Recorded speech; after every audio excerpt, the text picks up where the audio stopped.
to stop at the wave of your hand, like the sun's just gonna drop. If it's not you demand, well, in the dark we're just there. So the halves might dissolve. Once we're gone, who's gonna care if we were ever here at all? Well, summer's gonna come, it's gonna cloud our eyes again. No need to focus when there's nothing that's worth seeing.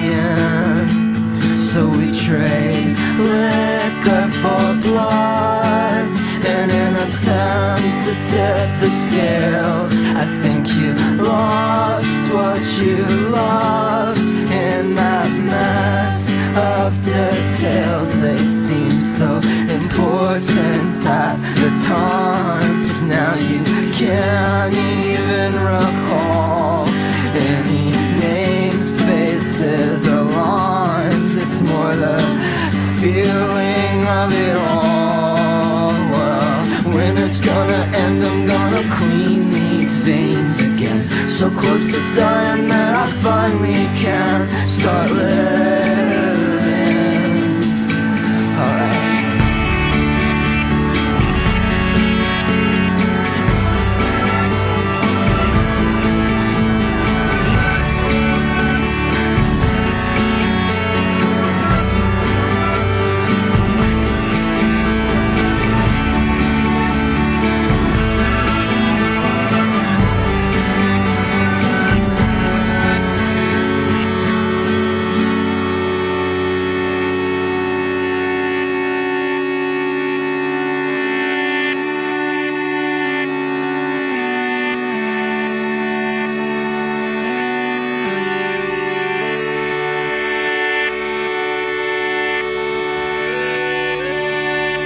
Hi, we're back. This is Radio KX, and we're here with Connor Oberst of the band Bright Eyes. How are you doing, Connor?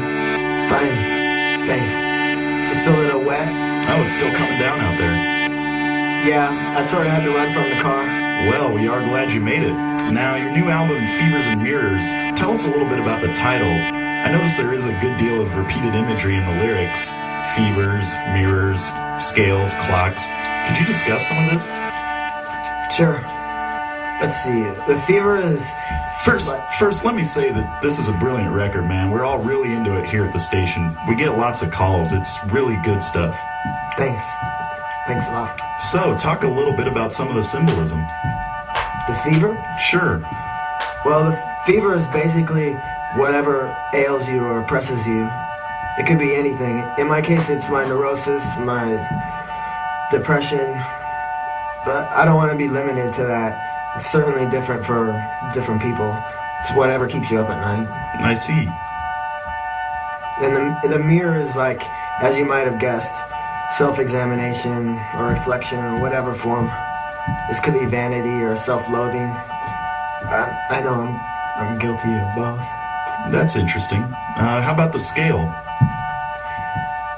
The scales essentially our attempt to solve our problems quantitatively through logic or rationalization. In my opinion, it's often fruitless, but always, not always.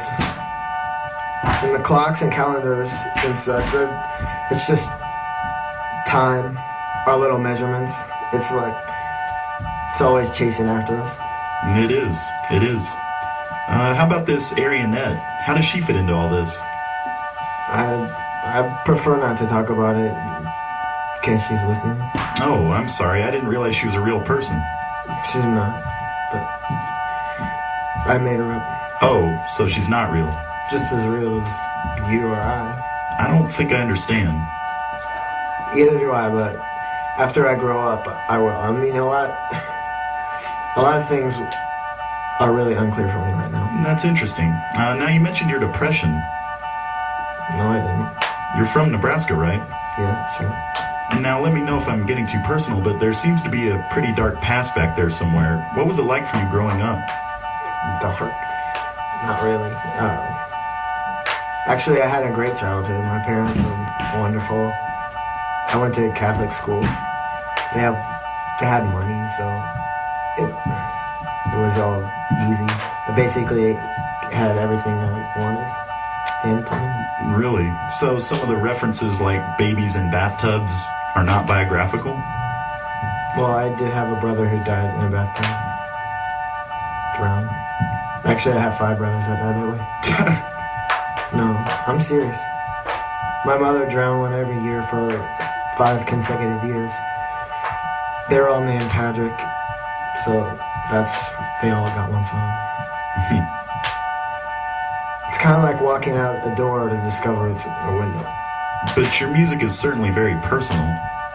Of course, I put a lot of myself into what I do, but it's like being an author. You have to free yourself to use symbolism and allegory to reach your goal. And a part of that is compassion, empathy for other people and their situations.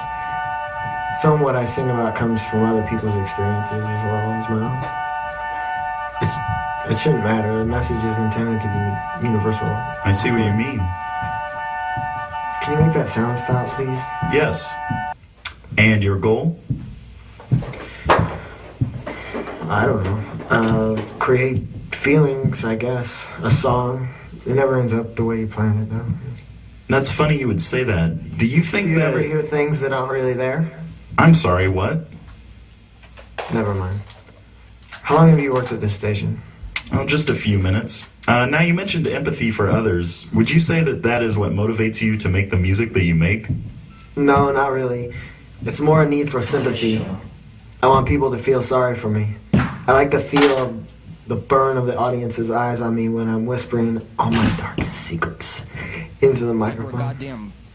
Fucking hospital. When I was a kid, I used to carry this safety pin around with me everywhere I went in my pocket, and when people weren't paying enough attention to me, I'd dig it into my arm until I started crying. Everyone would stop what they were doing and ask me what was the matter. I guess I kind of that. Really? You're telling me you're doing all this for attention?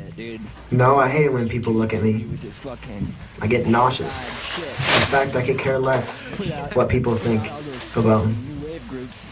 Do you feel that? No, I'm feeling sick. I really just want to be warm yellow light that pours all over everyone I love. So, you're gonna play something for us now. Is this a new song? Yeah, but I haven't written it yet. It's one I've been meaning to write, called A Song to Pass the Time. Oh, that's a nice title.